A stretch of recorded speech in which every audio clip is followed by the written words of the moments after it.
my very own final top 10 for Miss International Queen 2024 after the preliminary competition. So, who do you think has the greatest chance na makapasok even sa top 5? Okay, so wala nang patumpik-tumpik pa. Let us now begin with the first pick. And she is no other than Indonesia.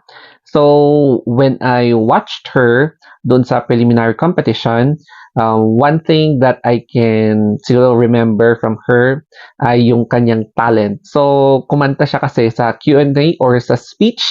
So, yun yung isa sa mga marka na binigay niya. So, as a representative from a conservative country, pinamalas niya na meron siyang talent. She is not just an advocate for disseminating discrimination towards LGBT, pero pwede din siyang mapakinabangan as an entertainer. Next pick is Cambodia. So, during the preliminary competition, safe yung kanyang performance, no? The swimsuit, and then the gown, medyo finesse siya. So, may pagkababaihan din yung kanyang performance. And then, sa Q&A din, or sa speech.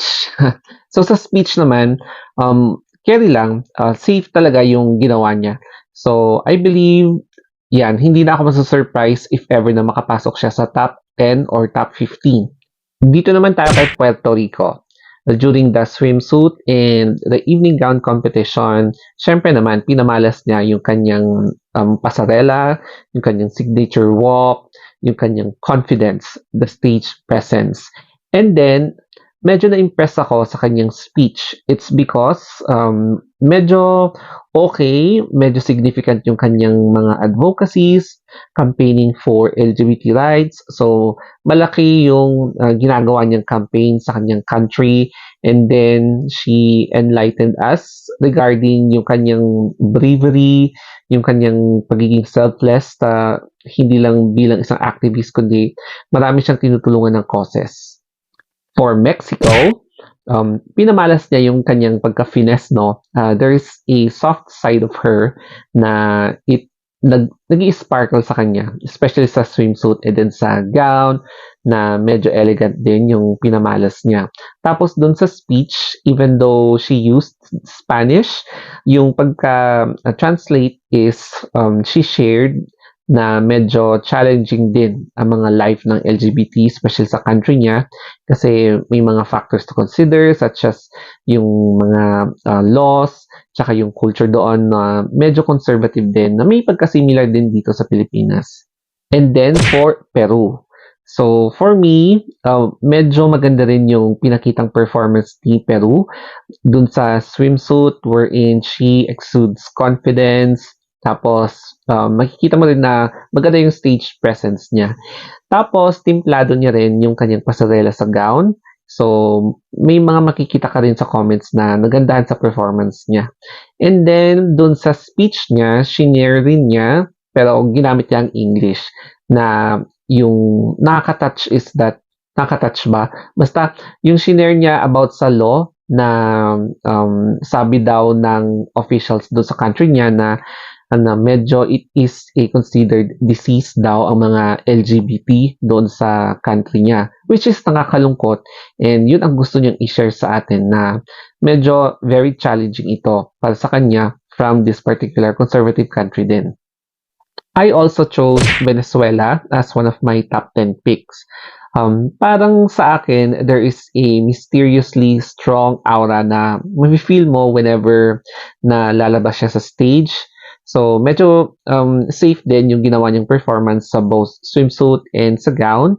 Timplado na niya, and I'm very sure i-improve pa niya yung kanyang performance, lalong-lalo na at meron siyang kapwa previous winner from her country na tutulong din sa kanya, and syempre yung kanyang mga glam team. Tapos sa speech niya, syempre i-share niya, i-maximize niya yung mga dapat na advocacies na sasabihin niya if ever man na makapasok siya sa top 5 o kaya sa top 10. Tapos, I also picked Thailand. And syempre, hindi mawawala ang Thailand.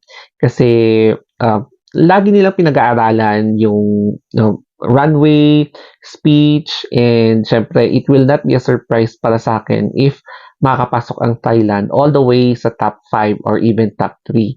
So, sa performance naman niya, magaling din yung kanyang pinakita, no? Both swimsuit and sa gown. And then, gusto ko rin yung designs na ginawa tsaka yung sinuot niya during the preliminary competition. And then, sa speech, no? And I am very sure either magbabawas siya or magdadagdag siya wherein i-emphasize din niya ang tungkol sa equality sa LGBT. At ito na nga din ang isa sa mga matinik, Vietnam.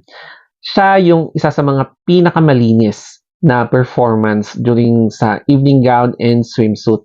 And ang isa din sa napansin ko is vavaihan talaga. Walang bakas. So, alam mo yon, very natural lang yung eksena niya sa stage. Kaya isa din siya sa mga inaabangan ng mga pageant fans, yung mga gustong pumunta doon sa venue mismo at i-cheer siya. So, watch out for Vietnam. Malay nyo, siya ang makakasungkit ulit ng corona this year. Pero, let's see what happens. And then, kay USA, meron tayong returnee representing USA, and then sumali din siya representing Nevada, no, sa Miss USA pageant.